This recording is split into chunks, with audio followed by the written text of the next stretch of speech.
কবরে কয়জন যাইব সাথে? আত্মীয় স্বজন বন্ধু বান্ধবের সাথে হাসরের মাঠে দেখা হইল।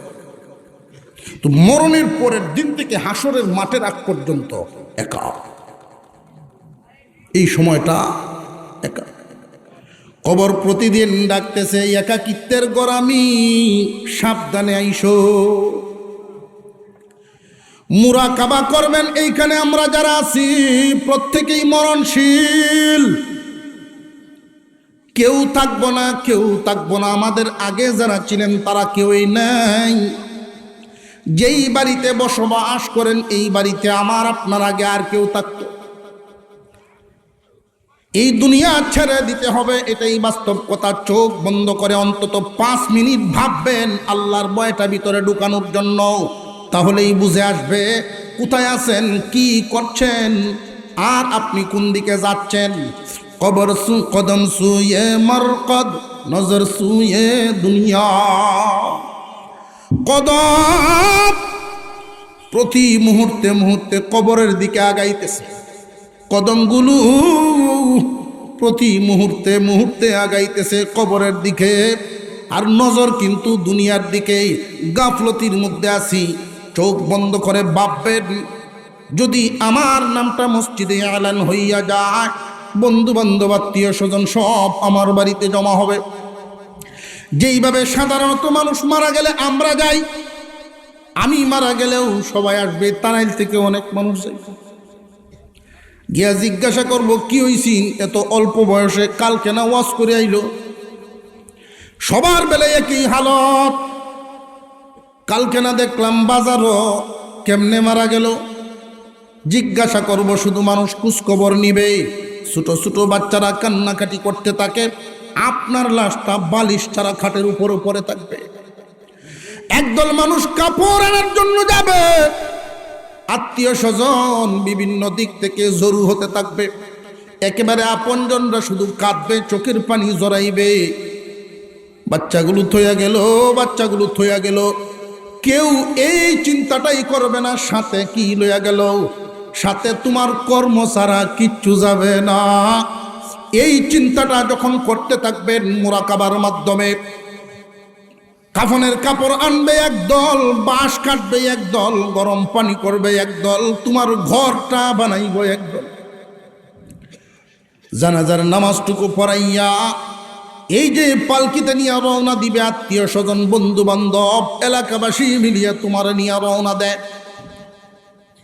2 জন মাত্র মানুষ লাভ দিয়া কবরে নামবে। এই 2 জন মানুষ কবরে শুয়াইয়া খাটকিগুলো দিয়া উঠাইয়া এই যে কপাট লাগাবে, জীবনে আর কোনোদিন আশা হবে না, এই নাম থাকবে না। প্রত্যেকটা মানুষের এই হালত যখন হয়, এই বিষয়টা নিয়ে ভাববেন। আমারও তো নিশ্চিত এই কথাটা 5টা মিনিট ভাববেন, আল্লাহর ভয় ঢোকা শুরু হবে। আল্লাহর ভয়, আল্লাহ পাক রব্বুল আলামিন বলেন ইত্তাকুল্লাহ। ইমানদাররা তোমরা যদি সফল হইতে চাও, নিশ্চিত তোমরা সফল হইবা, কিন্তু গুণ লাগবে। 1 নাম্বার গুণ ইত্তাকুল্লাহ, আল্লাহর ভয়।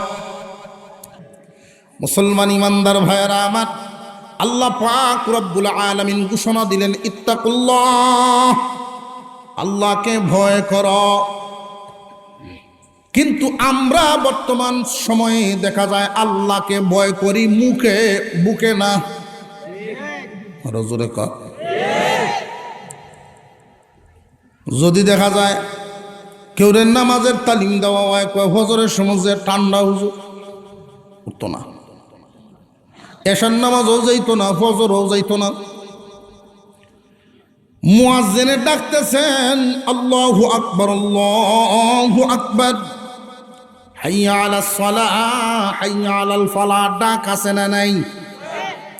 ঠান্ডার ভয়ে মসজিদে যায় না। আল্লাহর ভয় কি পরিমাণ আছে এটা বুঝাইতেছি। কিন্তু খবর আইছে তোর নামে তো গাইবি মামলা হয়েছে, একটা পুলিশ কোন সময় ঠিক নাই, ঠিক না? এমনি হাঞ্জাক্ত করে রোজ দিয়ে যাইরান চোখ দেলা সাজ্জা খায় আলাই খায় আরো হুতম লাগবো। আউরো কোনো এই গাঁয়ের যারা আছে সব একখানো দল হইব জমাত মসজিদ আইয়া না আউরো জমাত করে আছে না নাই? আল্লাহর ভয় বেশি না পুলিশের ভয়? জানিয়ে রাখবেন মুসলমান, আল্লাহর ভয় যার দিলের ভিতরে ঢুকবে দুনিয়ার কোনো ভয় আর ঢুকবে না। যার ভিতরে আল্লাহর ভয় পরিপূর্ণভাবে ঢুকিয়া যায় দুনিয়ার কোনো ভয় তাকে স্পর্শ করতে পারে না। যার ভিতরে আল্লাহর ভয় থাকে না তার ভিতরেই বিভিন্ন ধরনের ভয় গিয়া জাগাল। প্রশ্ন হলো আল্লাহকে ভয় করব কেমনে? আমরা তো চাই আল্লাহকে ভয় করতে, আল্লাহর ভয়টা আমার আপনার ভিতরে ঢুকে না। ও ভাই, আল্লাহর ভয় আপনার আমার ভিতরে কিভাবে ঢুকবে, কিভাবে চললে আল্লাহকে ভয় করা হয়? সহজ কথা, আল্লাহ যা নিষেধ করেছেন তা থেকে বেঁচে থাকো, আল্লাহ যা আদেশ করেছেন তা তুমি আঁকড়ায় ধরো। আল্লাহর নিষেধগুলোকে ছেড়ে দাও, আদেশগুলোকে ধরো, পালন করো। যদি দেখা যায় আল্লাহর এই হুকুম পালন করতে, আল্লাহ নিষেধ করেছেন এমন কাজ থেকে নিজেকে বাঁচাতে পারো না, আল্লাহ আদেশ করেছেন এমন কাজটা তোমার দ্বারায় পালন হচ্ছে না, বান্দা, তাহলে বোঝা গেল তোমার ভিতরে আল্লাহর ভয় নাই। মুখে বলতে পারো কিন্তু তোমার অন্তরে নাই। এই অন্তরে আল্লাহর ভয় কেমনে ঢুকাইবেন? কেমনে ঢুকাইবেন? আল্লাহ ওয়ালাদের সাথে যোগাযোগ বাড়ায়া দিবেন, আল্লাহ ওয়ালাদের পরামর্শ নিবেন। একটা হলো দেহের রোগ আর একটা হলো অন্তরের রোগ। বডিতে যখন রোগ হয় হাসপাতাল, ক্লিনিক, চিকিৎসালয় আছে না নাই? এইরকম ভাবে খানকা আল্লাহ ওয়ালাদের দরবারে গেলেই আল্লাহর ভয় ঢুকানোর পদ্ধতি পাওয়া যায়। এর মধ্যে একটা যেহেতু পরিবেশ হয়ে গেছে, আমি একটা কথা বলিয়া দেই, প্রতিদিন মাঝে মাঝে একটু ভাবিয়া দেখবেন মসজিদের মাইকে বা রাস্তাঘাটে মাইকে এলান হয় অমুক নাই ওইটার সময়ে জানাজা হবে, মৃত্যুর সংবাদ আছে না নাই? বর্তমান সময়ে যত মানুষ মারা যায় সব কি বুড়া না জওয়ানও মরে? রে যুবক, কোন দিন কার ডাক আসিয়া যায় জানা নাই? তোমার সন্তান, তোমার মেয়ে, তোমার ছেলে খুব প্রিয়, তোমার ঘর খুব প্রিয় একটা ঘর বানাইছো, যদি তোমার নামটা মাইকে আলান হয়ে যায় গতি কি হবে? যায় নামাজে বসে চোখ বন্ধ করে একটু ভাবেন, আগামীকাল পরশু যদি আপনার আমার কারোর নাম মসজিদের মাইকে আলান হয়ে যায় অমুক নাই ওইটার সময় জানাজা হবে, হইতে পারেনি না পারে না? 22 বছরের যুবক মারা গেছে, 25 বছরের যুবক মারা গেছে, 17 বছরের যুবক মারা গেছে, অহরহ ঘটনা ঘটতেছে না ঘটতেছে না? রে যুবক, কোন দিনের মায়ায় তুমি পড়ে আছো? দাড়ি তোমার পাকবে ওই আশায় বুঝি তুমি অপেক্ষা করো যে ওই দিন তোমার আমল ঠিক করবা? না, এই সুযোগ নাই। একবার তুমি ভাবিয়া দেখো, তোমার মতো সমান মানুষ তোমার বন্ধু বান্ধবের ভিতরে অনেক বিদায় হয়ে যাচ্ছে। কোন দিন জানি রে ভাই, কার নাম ডাক আসিয়া যায় ঠিক নাই। কার জানাজার নামাজ পড়ার জন্য সব মানুষ তৈরি আছে, জানাজার দাফন কাফনের কাপড় বাজার পর্যন্ত আইসা গেছে, তোমার খবর নাই। কাফনের কাপড়টা বাজারে আইসা গেছে, মসজিদে পালকিও রেডি আছে, জারের বাসও তৈরি আছে, শুধু তুমি তৈরি হও নাই। বান্দা, দুনিয়া কিন্তু ছাড়তে হবে, খুব ভালো করিয়া বুঝবেন। চোখ বন্ধ করে যখন এই কথাটা ভাববেন, একজন মানুষ মারা গেলে আমরা যা দেখি বাস্তবে আপনি আমি মারা গেলেও তাই তো হবে, এতে কোনো সন্দেহ আছে? আমরা এখানে যারা আছি মৃত্যুর অবস্থাটা কি ভিন্ন না সব এক? যদি দশারা জমিনের মালিক হয় তার মরণও একেই, জায়গা একেই, দাফন কাফন একেই, একটু হিসাব মিলায় নাও রে যুবক। আজকেই যদি তোমার নাম মাইকে এলান হইয়া যায় অমুকের সন্তান অমুক বিদায় হয়ে গেছে, ওইটায় জানাজার নামাজ হবে। বন্ধু বান্ধব চতুর্দিক থেকে ছুটাছুটি করে তোমার বাড়িতে জমা হবে।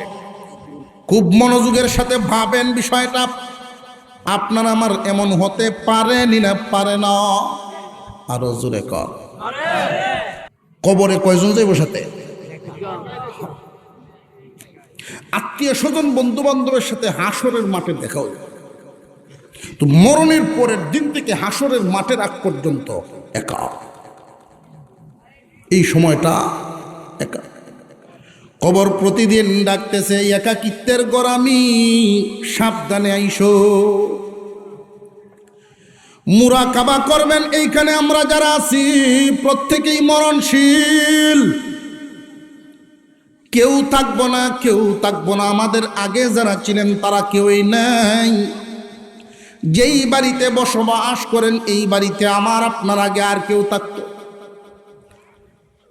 এই দুনিয়া ছেড়ে দিতে হবে, এটাই বাস্তব কথা। চোখ বন্ধ করে অন্তত 5 মিনিট ভাববেন আল্লাহর ভয়টা ভিতরে ঢুকানোর জন্য।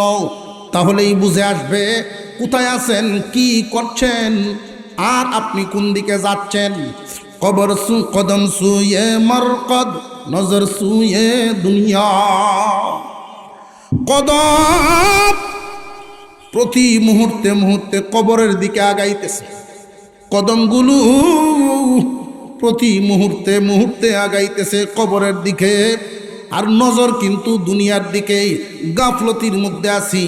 চোখ বন্ধ করে ভাববেন, যদি আমার নামটা মসজিদে আলান হইয়া যায়, বন্ধু বান্ধব আত্মীয় স্বজন সব আমার বাড়িতে জমা হবে। যেইভাবে সাধারণত মানুষ মারা গেলে আমরা যাই, আমি মারা গেলেও সবাই আসবে। তারাইল থেকে অনেক মানুষ যায়। গিয়া জিজ্ঞাসা করবো কি হইছিন এত অল্প বয়সে, কালকে না ওয়াজ করে আইলো। সবার বেলায় একই হালত। কালকে না দেখলাম বাজারও, কেমনে মারা গেল। জিজ্ঞাসা করব, শুধু মানুষ খোঁজখবর নিবে। ছোট ছোট বাচ্চারা কান্নাকাটি করতে থাকে, আপনার লাশটা বালিশ ছাড়া খাটের উপর পড়ে থাকবে। একদল মানুষ কাপড় আনার জন্য যাবে, আত্মীয় স্বজন বিভিন্ন দিক থেকে জরু হতে থাকবে। একেবারে আপনজনরা শুধু কাঁদবে, চোখের পানি জড়াইবে। বাচ্চাগুলো থইয়া গেল, বাচ্চাগুলো থইয়া গেল। কেউ এই চিন্তাটাই করবে না সাথে কি লইয়া গেল। সাথে তোমার কর্ম ছাড়া কিচ্ছু যাবে না। এই চিন্তাটা যখন করতে থাকবেন মুরাকাবার মাধ্যমে, কাফনের কাপড় আনবে একদল, বাঁশ কাটবে একদল, গরম পানি করবে একদল, তোমার ঘরটা বানাইবে একদল। জানাজার নামাজটুকু পড়াইয়া এই যে পালকিতে নিয়ে রওনা দিবে, আত্মীয় স্বজন বন্ধু বান্ধব এলাকাবাসী মিলিয়ে তোমার নিয়ে রওনা দেয়। 2 জন মাত্র মানুষ লাভ দিয়া কবরে নামবে। এই 2 জন মানুষ কবরে শুয়াইয়া খাটকিগুলো দিয়া উঠাইয়া এই যে কপাট লাগাবে, জীবনে আর কোনোদিন আশা হবে না, এই নাম থাকবে না। প্রত্যেকটা মানুষের এই হালত যখন হয়, এই বিষয়টা নিয়ে ভাববেন। আমারও তো নিশ্চিত এই কথাটা 5টা মিনিট ভাববেন, আল্লাহর ভয় ঢোকা শুরু হবে। আল্লাহর ভয়। আল্লাহ পাক রব্বুল আলামিন বলেন, ইত্তাকুল্লাহ। ইমানদাররা, তোমরা যদি সফল হইতে চাও, নিশ্চিত তোমরা সফল হইবা, কিন্তু গুণ লাগবে। 1 নাম্বার গুণ ইত্তাকুল্লাহ, আল্লাহর ভয়। আল্লাহর ভয় কাকে বলে? প্রথমত আল্লাহর ভয় বলা হয় আল্লাহ যা নিষেধ করেছেন এইগুলো তুমি করবা না, যা আদেশ করেছেন এইগুলো তুমি ছাড়বা না। আল্লাহ যা নিষেধ করেছেন, যা আদেশ করেছেন, ওই কাজগুলোর মধ্যে যখন মন অলস হয়ে যায়, তখন এই কথাটা ভাববেন, যে কোনো মুহূর্তে আজরাইল আমাদেরকে নিতে পারেননি না পারেন না। যে কোনো মুহূর্তেই আজরাইল যদি আসতে পারে, তাহলে আর অলসতা করে লাভ নাই রে। যদি সকাল 10টার বেলায় তোমার ইন্তেকাল হইয়া যায়, আমল নামায় আসবে তোমার ফজরের নামাজটা কি আছে না নাই। তোমার আমল নামায় যদি দেখা যায় জীবনের শেষ ওয়াক্তটা পড়া হয় নাই, জীবনের শেষ ওয়াক্তটা নামাজ ছাড়া দুনিয়ার থেকে বিদায় হইছ, মরণের কথাটা বেশি বেশি ভাববেন, মৃত্যু নিয়ে বেশি বেশি ভাববেন। কারণ মরণ এমন একটা বাস্তব, মৃত্যু এমন একটা বাস্তব। বাবার আগে সন্তান যায়, দাদার আগে নাতি যায়। যাইতেই হবে, তুমি থাকলে আর কতদিন? বান্দা, আল্লাহর হুকুম অবশ্যই পালন করতে হবে। আল্লাহ পাক যা নিষেধ করেছেন, যা আদেশ করেছেন, আল্লাহ আদেশ করেছেন ফরজ ওয়াজিব আছে না নাই? ফরজ ওয়াজিবগুলো ঠিক মতে আদায় করা। আল্লাহ পাক রব্বুল আলামিনের ভয় অন্তরে ঢুকাইলে এক নাম্বার গুণ। 2 নাম্বার গুণ, আল্লাহ বলেন ওয়াবতাগু ইলাইহিল ওয়াসিলা, আল্লাহর সন্তুষ্টি অর্জনের জন্য মাধ্যম তালাশ করো। আল্লাহ খুশি হন এরকম ওসিলা তালাশ করো। এই ওসিলাটা কোন ধরনের হতে পারে, এই বিষয়টা জানা রাখা দরকার। একজন মানুষ ফরজ আমলের মাধ্যমে ওসিলা তালাশ করলে হবে না, ওয়াজিব আমলের মাধ্যমে ওসিলা তালাশ করলে হবে না, সুন্নতে মুআক্কাদা আমলের মাধ্যমে ওসিলা তালাশ করলে হবে না। কারণ এই যে 3টা আমল করি, এই 3টা আমলের উদ্দেশ্য আমাদের ভিতরে আছে। ফরজ আমল আমরা করলাম, ফরজ পালন করলাম জাহান্নামের অনির্দিষ্ট কাল, জাহান্নামের শাস্তির থেকে বাঁচার জন্য। ওয়াজিব আমল করলাম নির্দিষ্ট সময় সীমা পরিমাণ জাহান্নাম থেকে বাঁচার জন্য। ফরজ ওয়াজিব জাহান্নামের আগুন থেকে বাঁচার জন্যই তো আদায় করলাম।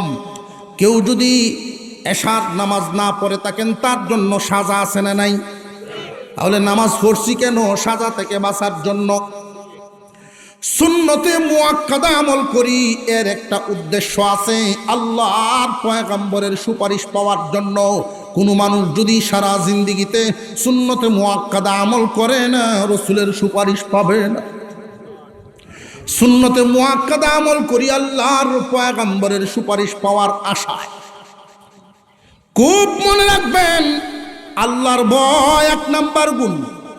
অবতাগু ইলাইহিল ওয়াসিলা, আল্লাহর সন্তুষ্টি হাসিলের জন্য মাধ্যম তালাশ করা, উসিলা তালাশ করা 2 নাম্বার।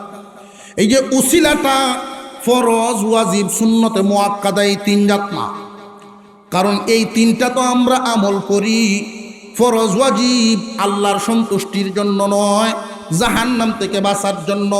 সুন্নতে মুআক্কাদা আল্লাহর সন্তুষ্টির জন্য নয়, নবীজির সুপারিশ পাওয়ার আশায়।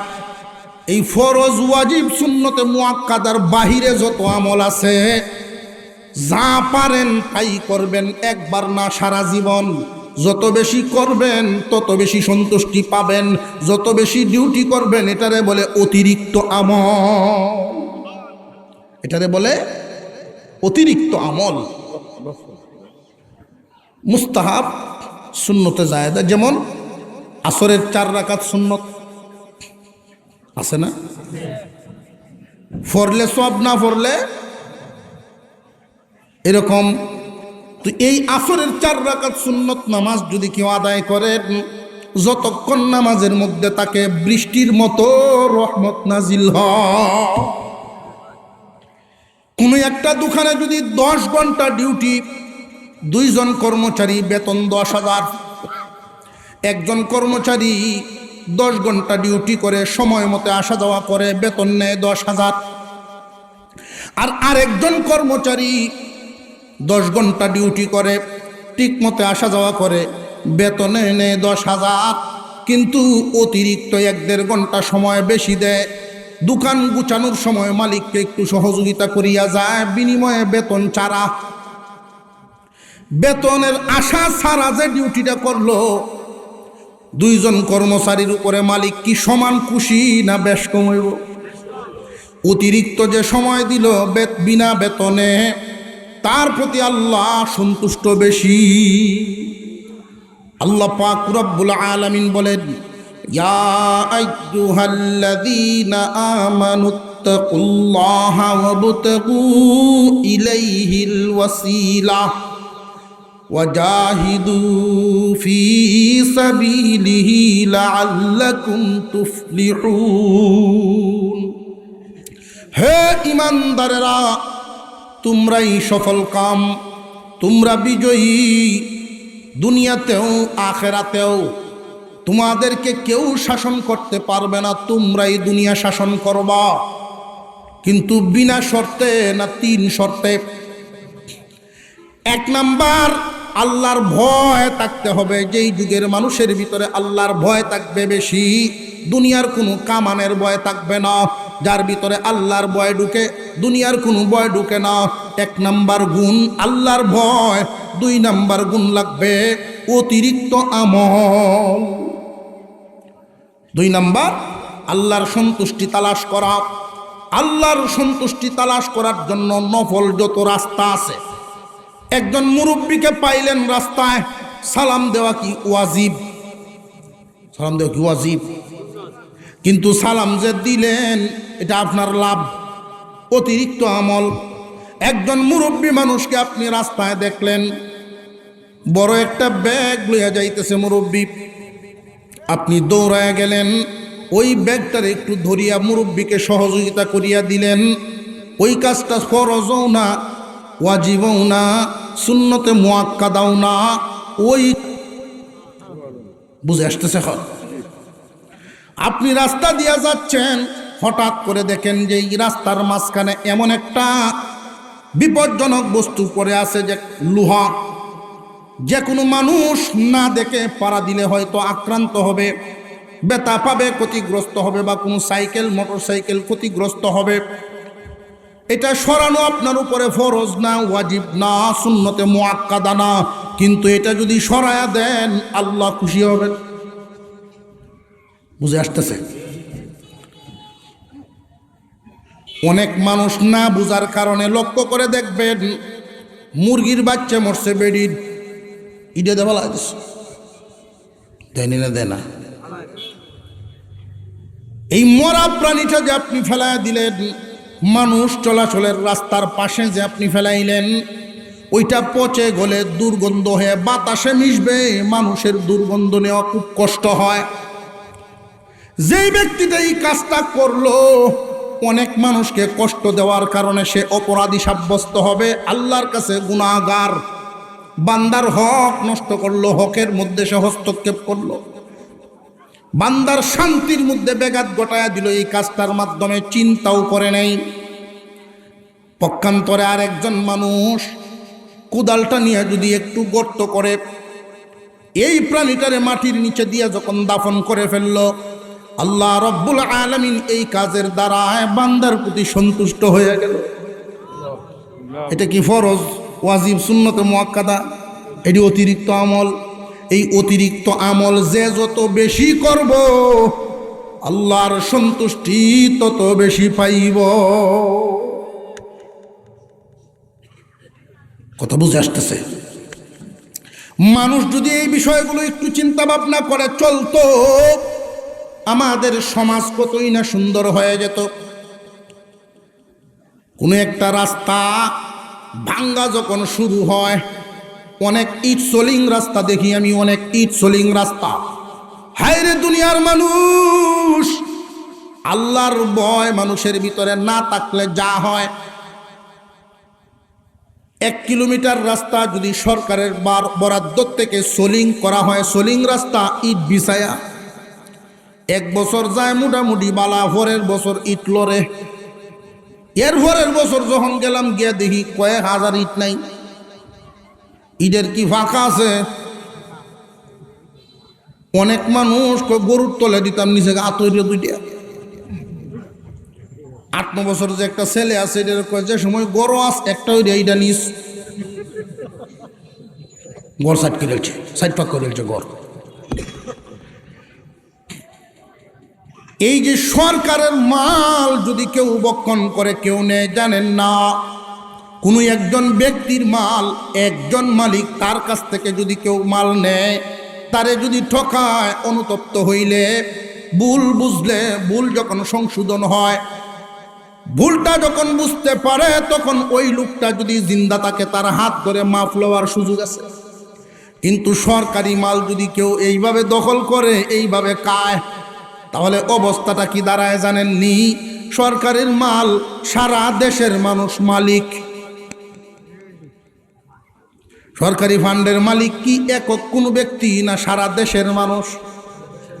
সারা দেশের মানুষের কাছে গড়ে গড়ে গিয়া মাপ চাইতে হবে, নইলে মুক্তি পাইবা না। ওই সমস্ত বদামলের কারণে নেকি নষ্ট হইয়া যাইব। তোমার কষ্টে অর্জন করা নেকি অন্যরা নিয়ে যাইব, তুমি মিসকিন হইয়া দাঁড়াইবা। খুব সাবধান। পারলে যদি দেখা যায় যে একটা ইট সরে গেছে এখানে, যদি আল্লাহকে খুশি করার মতো মন তৈরি হয় যে আমি একজন নামাজি, আল্লাহর হুকুম মানি, ফরজ ওয়াজিব সুন্নতে মুআক্কাদা মানি, হারাম মাকরুহে তাহরিমের থেকে আমি নিজেরে বাঁচায় রাখি, এখন আমার কাজ অতিরিক্ত আমল ফাইলে করা। যদি দেখেন এমন একটা কাজ, একটা ইট কে জানি তুলে ফেলছে বা ভেঙে গেছে, পারলে 2 কুদাল মাটি দিয়ে ইটটা বসায়া দেন, সওয়াবের মালিক হবেন, আল্লাহ খুশি। এখন বুঝাইছে? আল্লাহ পাক রব্বুল আলামিন অতিরিক্ত আমলের মাধ্যমে বান্দার প্রতি খুশি হবেন। ইয়া আইয়ুহাল্লাযীনা আমানুত্তাকুল্লাহ ওয়াবতাগু ইলাইহিল ওয়াসিলা। হে দুনিয়ার ইমানদার, তোমরাই সফল কাম, নিশ্চিত তোমরা সফল হবে। গুণ লাগবে কয়টা? 5টা বলে আঙ্গুল 5টা দর্শি ভুরি করতাম যে দেখি উঠো আছে কিনা। 3টা। এই তো মুখস্থ বাড়ি তোয়াজ লয়ে যাও। আমরা বেটেন বালা তো জিগায় না, কি তা আনছো যদি জিগাই তো, যেই যে 4 ঘন্টা বই আইলা কি আনছো দেও। কেউ যদি জিগায়ও তেমনি আধা কেজি ডাইলের বরাবর হয়ে দেয়, এটি আনছি তোর লাগে। ডাইলের বরাবর লয়ে যাবো, দেখবেন অনেকে ফুটলা লয়ে যায় বাড়ি, এটি নিয়ে দেয়। ওয়াজ কি নিলেন ওইটা নিয়ে শোনাইবেন যে যার তার কাছে উড়ি ভাতা গেছি লই আইস না, হুজুরে কইছে শুনছি আজকে ঝামেলা আছে, আছে না নাই? মুঠে দিছে এক বেটে লয়ে দেখ আরেক বেটে, এমনও আছে না নাই? এই কথাটি যদি তাদেরকে বোঝানো যাইত, কার মালটা কাজ। 1 নাম্বার গুণ লাগবে আল্লাহর ভয়। আল্লাহর ভয় যার ভিতরে থাকবে, আল্লাহ নিষেধ করেছেন এমন কাজ করবে না, আল্লাহ আদেশ করেছেন এমন কাজ ছাড়বে না। 2 নাম্বার, ফরজ না, ওয়াজিব না, সুন্নতে মুআক্কাদা না, অতিরিক্ত আমল। এই অতিরিক্ত আমল যে আপনি করলেন, সন্তুষ্ট হবে কে? অতিরিক্ত আমল যে যত বেশি করবেন, নফল মুস্তাহাব, নফল মুস্তাহাব, তাকওয়া যার যত বেশি, তাকওয়া যার যত বেশি। একটা হলো জায়েজ আর একটা হলো উত্তম, একটা হলো জায়েজ আর একটা হলো উত্তম। এই জায়েজ আর উত্তম বুঝাইতে গিয়ে একটা উদাহরণ দেই। কথার কথা, পুত্রবধূ আপনার মেয়ে বরাবর, শ্বশুর আর পুত্রবধূ সম্পর্কটা বাপজি বরাবর এরকম। কিন্তু শ্বশুর এই মেয়েটাকে সাথে নিয়ে, পুত্রবধূকে সাথে নিয়ে একই রিকশায় যাওয়া জায়েজ, যাওয়া জায়েজ, না যাওয়া উত্তম। না যাও কি তাকওয়া, এটা যেমন জায়েজ, না যাওয়া উত্তম। নারে তাকবীর, আলহামদুলিল্লাহ। হযরতুল আল্লাম হযরত মাওলানা মুফতি আব্দুল কাইয়ুম সাহেব দামাত বারাকাতুহুল আলিয়া হুজুর আমাদের মধ্যে এসে পৌঁছে গেছেন। আমরা বলি আলহামদুলিল্লাহ। আল্লাহ কবুল করেন, বলুন আমিন।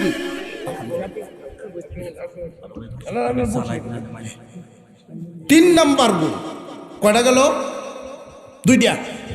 1 নাম্বার ইত্তাকুল্লাহ, 2 নাম্বার ওয়াবতাগু ইলাইহিল ওয়াসিলা, 3 নাম্বার ওয়াজাহিদু ফি সাবিলিহি, আল্লাহর রাস্তায় জিহাদ। আল্লাহর দ্বীন জমিনে টিকায় রাখার জন্য। শুধু আজকে এখন দান চাইলাম, আজকে দিলেই শেষ, তা না। এক জায়গায় কথা বলার দরকার হইলো, এক জায়গায় কথা বললেই শেষ হয়ে গেল দায়িত্ব, এমন না।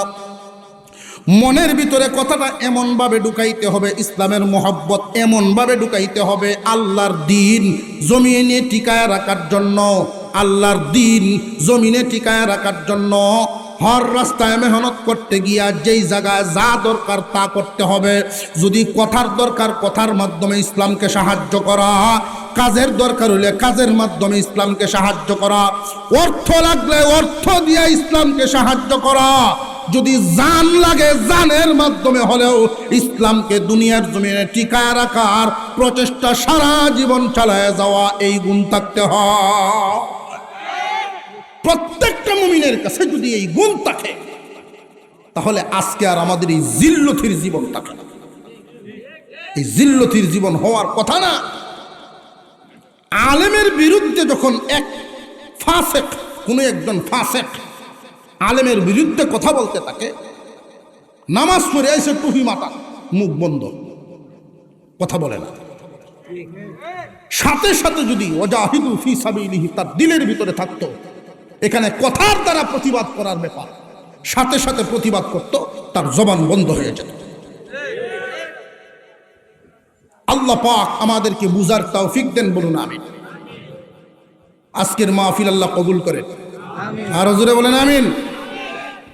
আসমানের নিচে জমিনের উপরে সমস্ত মানুষ এক বিশ্বাসে বিশ্বাসী না বহু বিশ্বাসে বিশ্বাসী?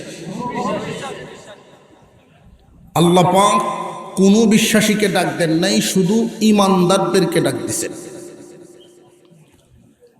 যদি আমরা এখানে যারা আছি আমরা মনে করি যে আমরা ইমানদার, তাহলে বুঝবেন আল্লাহ আমাদের উদ্দেশ্যেও বলেছেন কিয়ামত পর্যন্ত আনেওয়ালা সমস্ত ইমানদারদের উদ্দেশ্যেই আল্লাহর এই ঘোষণা। আল্লাহ পাক রব্বুল আলামিন এই আয়াতে যে ঘোষণা দিলেন, এই আয়াতখানা বুঝার সুবিধার্থে পুরা আয়াতকে আমরা 5 ভাগে ভাগ করব। কয় ভাগ? 5 ভাগ। প্রথম ভাগে আল্লাহ ডাক দিছেন, কাদেরকে উদ্দেশ্য করে আল্লাহর ঘোষণাটা, এই ডাকটা দিছেন। আয়াতের শেষে মহান আল্লাহ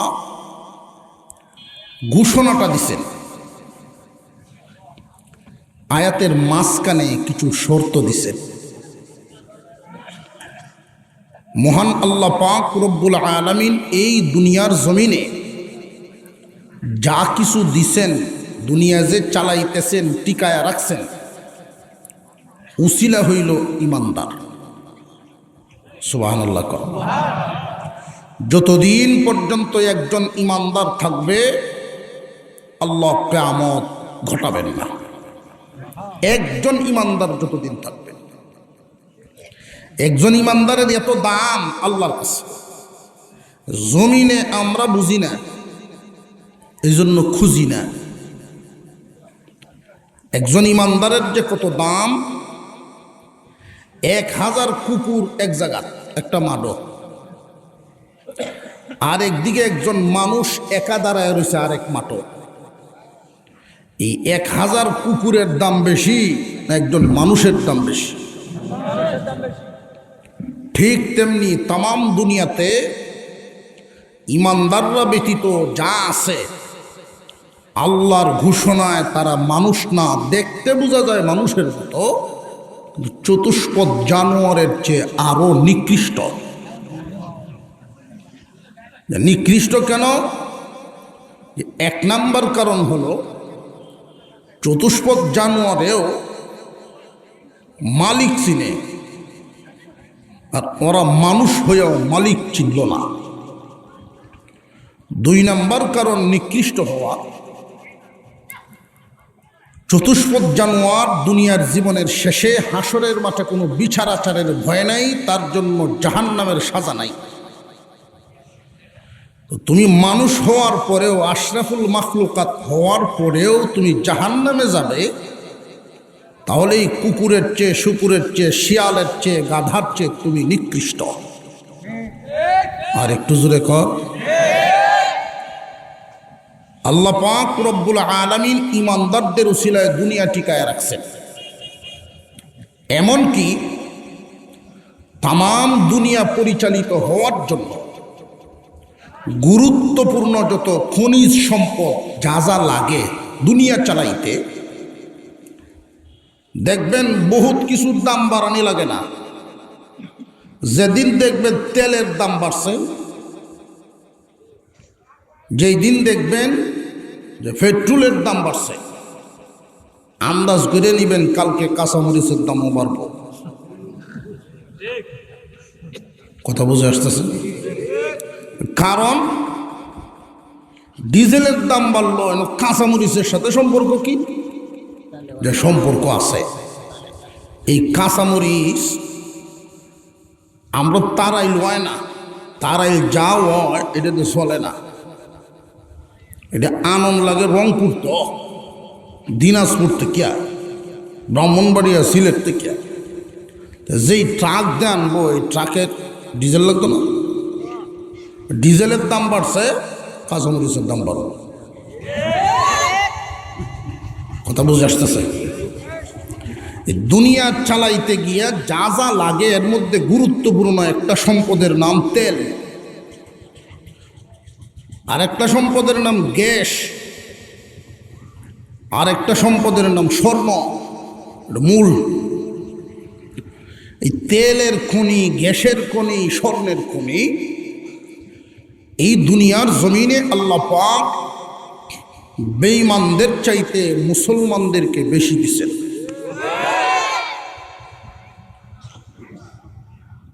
আল্লাহ পাক রব্বুল আলামিন আয়াতে ঘোষণা দেন, ইয়া আইয়ুহাল্লাযীনা আমানুত্তাকুল্লাহা ওয়াবতাগু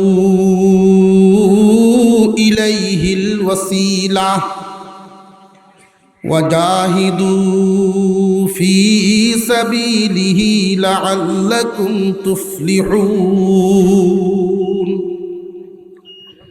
আল্লাহ পাক রব্বুল আলামিন বলেন, হে ঈমানদারেরা,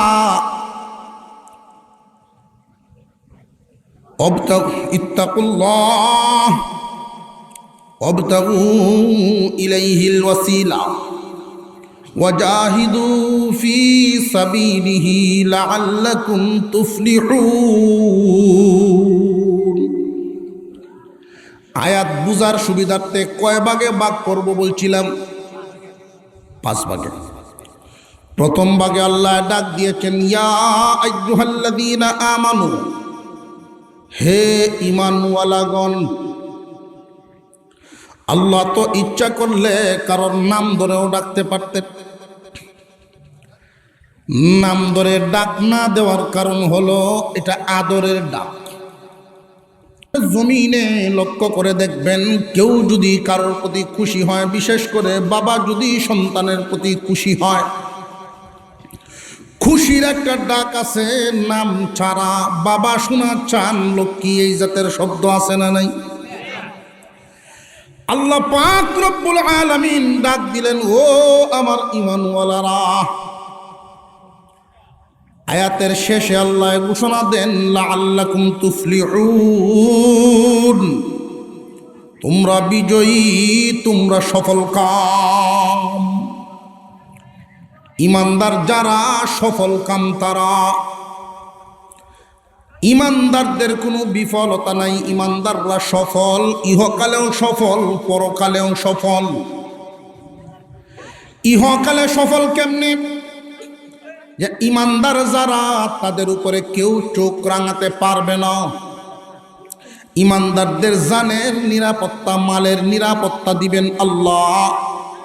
কোন জাতি ঈমানদারদেরকে উপরে মরলগিরি করতে পারবে না। দুনিয়ার জমিন থেকে যেই দিন বিদায় হয়ে যাবে, আল্লাহর তৈরি জান্নাতে যাবে।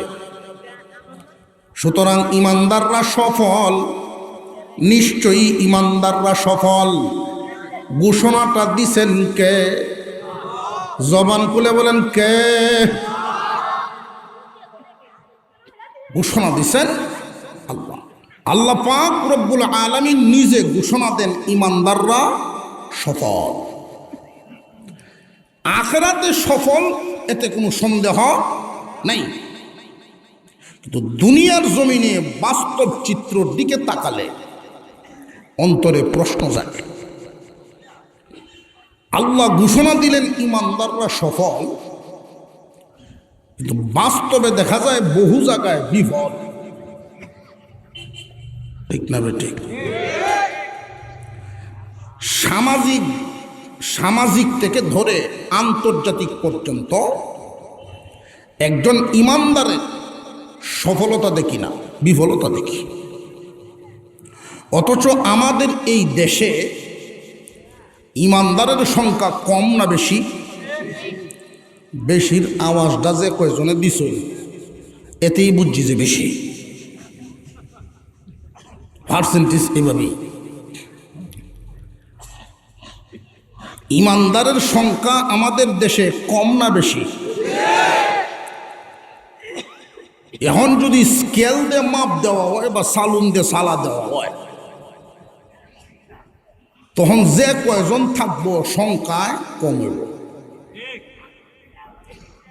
নামে ইমানদার যেহেতু বেশি, তো সফলতাও এই জন্য নাই। আল্লাহ পাক রব্বুল আলামিনের ঘোষণায় কোনো সন্দেহ নাই, ইমান লইয়া দুনিয়া ছাড়বে যারা, আখিরাতে সফল হবে তারা, তো কোনো সন্দেহ নাই। কিন্তু দুনিয়ার জমিনের বিভিন্ন দিকে তাকালে সামাজিক থেকে নিয়ে আন্তর্জাতিক পর্যন্ত, আজকে যদি আমি ঘোষণা দিই, এক ইলেকশন তো গেছে, সামনে যখন একটা আইতাছে, উপজেলা একটা আইতাছে না, যে মুন্সিগিরি তো করলামই বহুদিন, ওয়াজ নসিহতও করছি, আমার বক্তব্য তোর অভাব নাই, আলহামদুলিল্লাহ আপনারা আমার মোহব্বত করুন, এই আশা তো আছে। যারা আমার নাম শুনলেই ওয়াজ শুনতো আইয়ে, এরা একটা বুট যে দিব, এটা ইনশাল্লাহ মিস নাই, এই আশায় খারইলাম। পরে জামানত তাহা কিনা আল্লাহ জানে।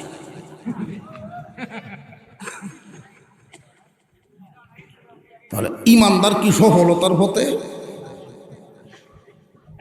সমস্যাটা কোথায়? আল্লাহ তো ঘোষণা দিচ্ছেন ইমানদার সফল। এটা হলো এলাকার অবস্থা কইলাম। আন্তর্জাতিকভাবে বা দেশীয়ভাবে দেখেন, রাষ্ট্রীয়ভাবে কাফের কুফার বেঈমানদেরকে মিডিয়া ব্যক্তিত্ব, মিডিয়াতে সাংবাদিকরা যেই মূল্যায়ন করে, একজন ইমানদারকে এই মূল্যায়ন করে না। আর একটু জোরে কর।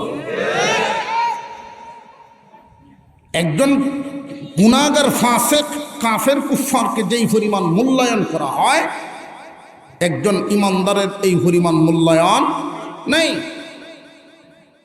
এয়ারপোর্টেও যদি যান, 5 উইকেট খ্রিস্টানদের যে শুট কুটটা খালি পোশাকটা, ট্রাইডের বাড়িতে দেখলেই পুলিশ সাইড, দূর থেকে সার সার করতে থাকবো, একবার দেখে দিয়েছে। আর খালি ফাঁকরির কুনা যদি দেখে 14 বার চেক করব। আর একটু জোরে কর। আন্তর্জাতিকভাবে সামাজিক থেকে নিয়ে ইমানদাররা কি বাস্তবে সফল না বিফল? মুসলমান ইমানদার ভাইয়ারা আমার, কোন জায়গায় কারণটা আমরা একটু দেখি। ঘোষণাটা কার? ঘোষণা দিয়েছেন যিনি, এই ঘোষণায় তো কোনো সন্দেহ থাকার কথা না। আখিরাতে ইমানদাররা জান্নাতি, তারা সফল, কোনো সন্দেহ নাই। কিন্তু দুনিয়ার জমিনে বাস্তব চিত্রের দিকে যখন তাকায়, ইমানদারদের সফলতা দেখতে পাই না। অথচ আল্লাহ ঘোষণা দিলেন, ইয়া আইয়ুহাল্লাযীনা আমানুত্তাকুল্লাহা ওয়াবতাগু ইলাইহিল ওয়াসিলাহ ওয়াজাহিদু ফি সাবিলিহি লাআল্লাকুম তুফলিহুন। আল্লাহ পাক রব্বুল আলামিন ঘোষণা দিলেন, হে ইমানদারেরা, তোমরাই সফল কাম, তোমরা বিজয়ী। এতে কোনো সন্দেহ নাই তোমরা সফল কাম, তোমরা বিজয়ী। দুনিয়ার রাজত্ব, আখিরাতে জান্নাত। এই দুনিয়ার জমিনের রাজত্ব এবং আখিরাতে জান্নাত ঘোষণাটা দিছেন কে? বর্তমান দুনিয়ায় দেখা যায় এর উল্টা। মহান মাওলায়ে কারীম দুনিয়া টিকায় রাখছেন কার উসিলায়? দুনিয়া টিকায় রাখছেন ইমানদারদের উসিলায়। অথচ বর্তমান দুনিয়ায় ইমানদাররা গোলামে পরিণত হয়েছে। আরেকটু জোরে কর। মাঝে মাঝে ভাবি, চিন্তা ভাবনা করি, 2 লক্ষ শহীদ, 2 লক্ষ শহীদ, 30 লক্ষ, কত লক্ষ? 2 লক্ষ মহিলা, 30 লক্ষ, টোটাল 32 লাখ মানুষের রক্তদানে এই দেশ স্বাধীন। মাঝে মাঝে ভাবি, স্বাধীনতা পাইছি ঘোষণা 50 বছরের বেশি। আসলে কি আমরা স্বাধীন হতে পারছি? আমাদের এই দেশে শিক্ষা ব্যবস্থা কেমন হবে এটা ঠিক করে দেয় অন্য দেশের লোকেরা। ঠিক না বেঠিক? আমরা স্বাধীন হইলাম কই? আমাদের দেশে কে কোন চেয়ারে বসবে এটা ঠিক করে দেয় অন্য দেশের লোকেরা। এমনকি আমাদের দেশে কে কতদিন জেলে থাকবে এটাও পর্যন্ত ঠিক করা হয় অন্য দেশ থেকে। স্বাধীন হইলাম কেমনে? আমরা পদের লোভে গোলামে পরিণত হইয়া যা। ইয়া আইয়ুহাল্লাযীনা আমানুত্তাকুল্লাহা ওয়াবতাগু ইলাইহিল ওয়াসিলা ওয়াজাহিদু ফি সাবিলিহি লাআল্লাকুম তুফলিহুন।